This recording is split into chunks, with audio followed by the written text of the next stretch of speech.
झारू बाबू बर्तमान आम आमसरमुंडा पंचायत रू बाहर संजामरा पंचायत से जामें देखू कि आपण मैंने तो देखते आम फास्ट वीडियो पुणी आउ थे स्टार्ट कर नेक्स्ट वीडियो को चलवा आमर संजामरा पंचायत अभिमुखे।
तो सांग मैंने आम फाइनाली पहुँची गलु संजामरा पंचायत गंभारीमलिया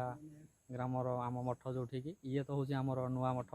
आमर मेन मठ जोटा कि इतिहास बेलर किंवदंती जहाँ कि अच्छी से पहाड़ उपर से मठ तो किसी समय पर आम से पहाड़ मठ उपर को जीवु तो चलतु जा।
ये है आमर एनएच रोड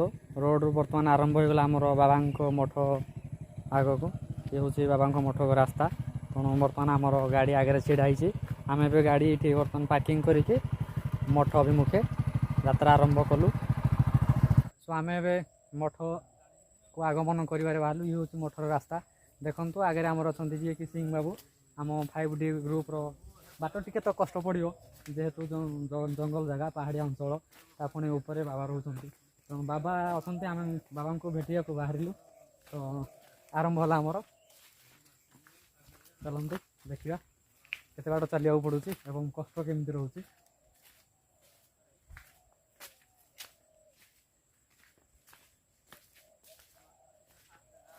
तो ये हूँ आमर खदड़ा रास्ता देखु मठ को कौ कष्ट आम जाऊँ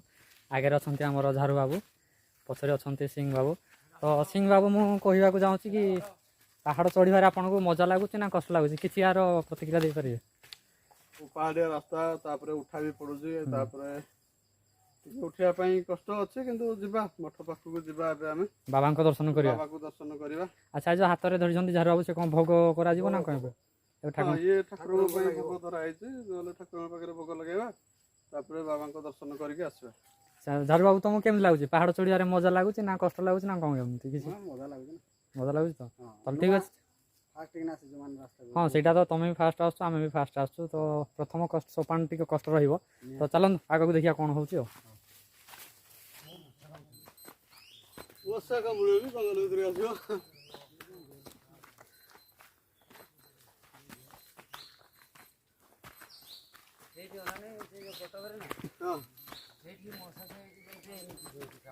ନାଇଁ କଟକ ମଶା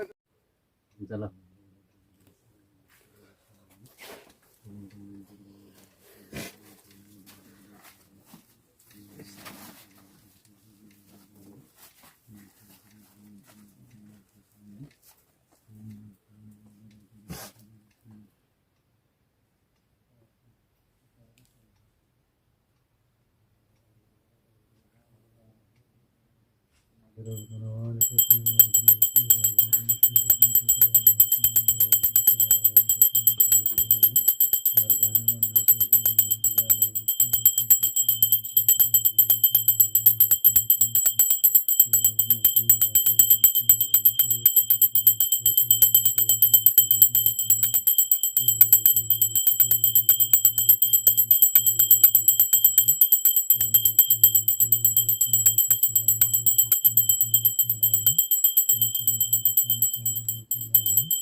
देते जाओ जाओ आज के जाओ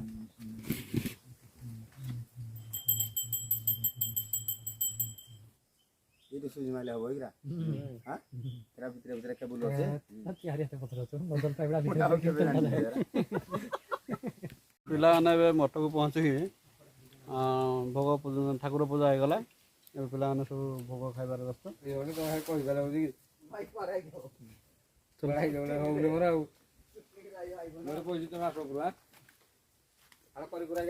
ତମେ ଆସୁନ କି ଆମ ଆଇଜ ଗୋଟେ ଜାଗା ଦେଖିକି ଯିବ ନା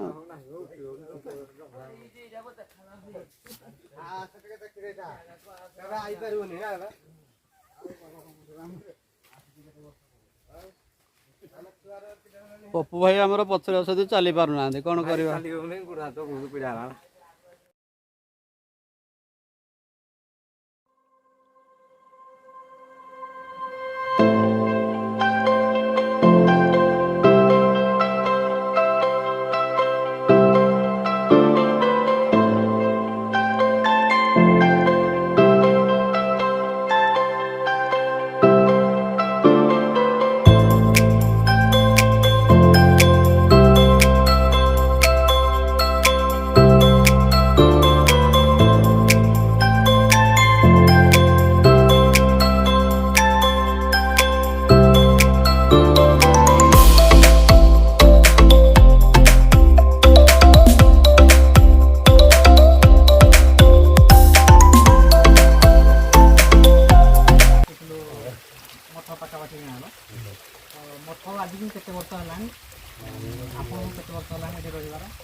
ଆପଣ ଏଠି ଆସିବା ପୂର୍ବରୁ ମଠ ଦେଇଥିଲା ନା ଆପଣ ଆସିକି ମଠ ଦେଇଥିଲେ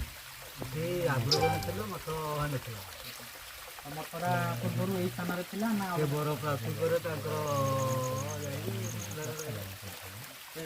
ଆଗରୁ ଯେଉଁ ବାବା ଥିଲେ ତାଙ୍କର ବାବା ଏଇ ପାଖ ଗାଁରେ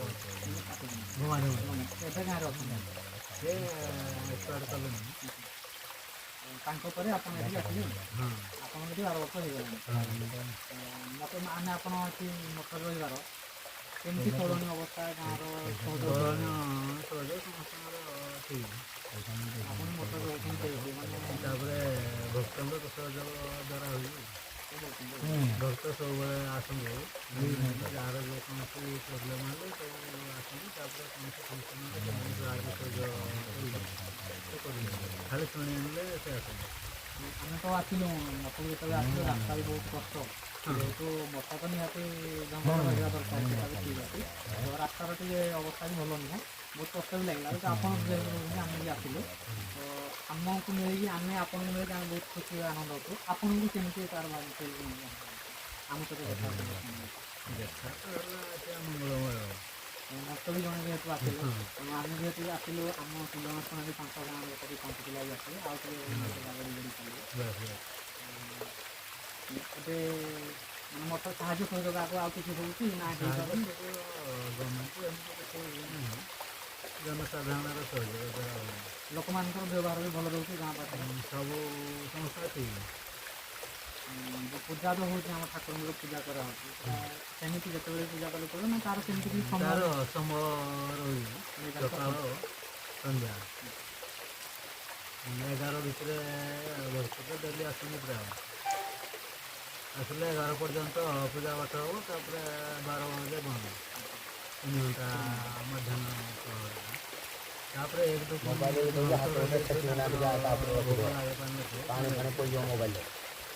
ଆଜି ଆମେ ବର୍ତ୍ତମାନ ଯେମିତି ଅସମୟରେ ଭୋଗ ଚଢ଼ୁ ସେମିତି ଅସମୟରେ ପଡ଼ୁଛି ଅସମୟରେ କହିଲେ 3-4 ଭିତରେ ସିଆଡ଼କୁ ତ ସମସ୍ତେ ଜଙ୍ଗଲ ଜାଗାରେ ଆଉ ସନ୍ଧ୍ୟା ପର୍ଯ୍ୟନ୍ତ ଗୋଟେ ଜଙ୍ଗଲ ଜନ୍ତୁ ଟିକେ ଚାରିଟା ପୂର୍ବରୁ ଯେତିକି ହେଇପାରିବ ତାଙ୍କର ବିଦାୟ ନେଲା ପରେ ପୁଣି ସନ୍ଧ୍ୟା ନିତ୍ୟକର୍ମ ହୁଏ ସେଟା ଦୈନନ୍ଦିନର ଆଉ ଭକ୍ତ ତ ପ୍ରାୟ ଏମାନେ ସବୁ ଜାଣିନି ବହୁତ କେମିତି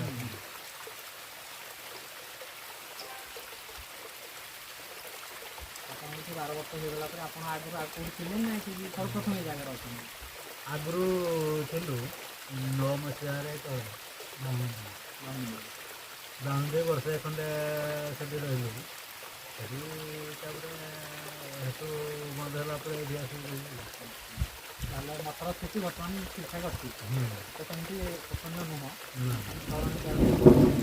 ଆଉ ବାବା ଜଙ୍ଗଲ ଜନ୍ତୁ ଟିକେ ସେମିତି କିଛି ଆସନ୍ତି ଜଙ୍ଗଲ ଜନ୍ତୁ ପ୍ରତ୍ୟେକ ଜଙ୍ଗଲ ଜନ୍ତୁ ବି ପାଣି ପାଇଁ ଆସନ୍ତି ସେତେବେଳେ ମାନେ ନିଜ ଜୀବନ ଉପରେ ସେମିତି କିଛି ନାହିଁ ତାଙ୍କ ହିସାବରେ ସେ ଆସିବେ ତାଙ୍କର ଯାଆନ୍ତି ହାତୀ ବିଶେଷ ନାହିଁ ଥରେ ଆସିଥିଲେ ବାଘ ତ ନାହାନ୍ତି ବାରହା ଆସନ୍ତି ଆଉ କୁକୁଡ଼ା ଆସିବେ ତାପରେ ମାଙ୍କଡ଼ ଭାଲୁ ଏଗୁଡ଼ା ସବୁ ଅନ୍ୟ ପାହାଡ଼ରେ ଆଉ କୌଣସି ଆଡ଼େ ପାଣି ନାହିଁ ଖରାପ ଏଇ ଜାଗାରେ ଯେତେ ଜୀବଜନ୍ତୁ ଏଇ ସବୁ ଆସିବେ ଏଇ ଜାଗାର ନାଁଟା କ'ଣ ସଳ୍ପଖୋଲ ଆର ସେମିତି କିଛି ଅଛି ଆଗରୁ ମାନେ କେଉଁ ହିସାବରେ ସେ ସଳ୍ପଖୋଲ ବୋଲି ନାମିତ ହେଲା ପୂର୍ବରୁ ଥିଲା ଯେଉଁଟାକି ଆମେ ଗଛ ଉପରେ ବସିଛୁ ବାସ୍ ସ୍ୱଳ୍ପ ନାଇଁ ପ୍ରଥମରୁ ସ୍ୱଳ୍ପ ଗଛ ଥିଲା ବେଳେ ସ୍ୱଳ୍ପଖୋଲ ବୋଲି ଏଇଟା ସୁଳିଆର ବନ୍ଧ ସୁଳିଆର ସ୍ୱଳ୍ପଖୋଲ ଆର ଟୋଟାଲ ଆହୁରି ବନ୍ଧ ସୁଳିଆ ଏମିତି ଖୋଳ ଅଛି ସବୁ ନାମ ନାଇଁ ଆଉ ଗୋଟେ ଆମର କେବେ ଗୋଟେ ଯାତ୍ରା ହୁଏ ନାମ ସଂକୀର୍ତ୍ତନ ଭଲ ଭାବରେ ହୁଏ ତ ତଳେ ହୁଏ ବୋଧେ ନାଇଁ ଏଇଠି ହୁଏ ଯେଉଁଟା କାର୍ତ୍ତିକ ମାସରେ ଅଁଳାନ ହୁଏ ଏଇଟା ଆମର ସ୍ୱଳ୍ପ ଗଛ ନାଇଁ ସ୍ୱଳ୍ପ ଗଛଟା ଟିକେ ଶୁଖି ଶୁଖା ଯାଇଛି ଆଉ ତଳଟା ହେରା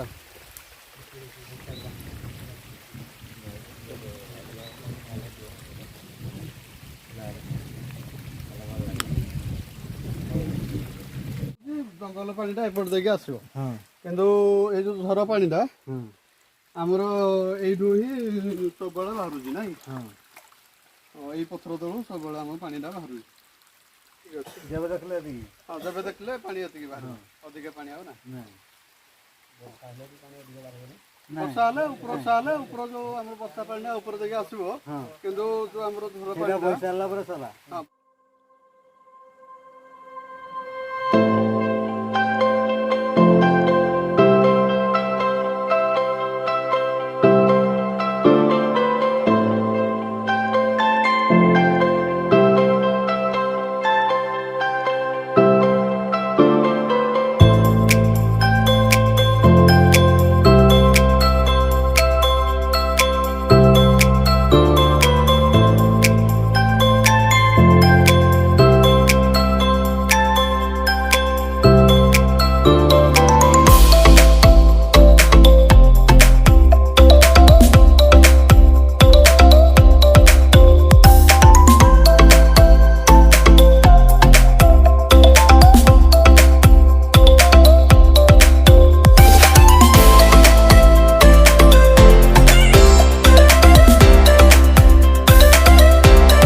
ତଥାପି ଭୋଗ ପାଇଯାଇକି ଯାଏ ବୋଲି ଅପେକ୍ଷା कसं नाही पाहिजे गुरु देखील जायचं त्या ହଁ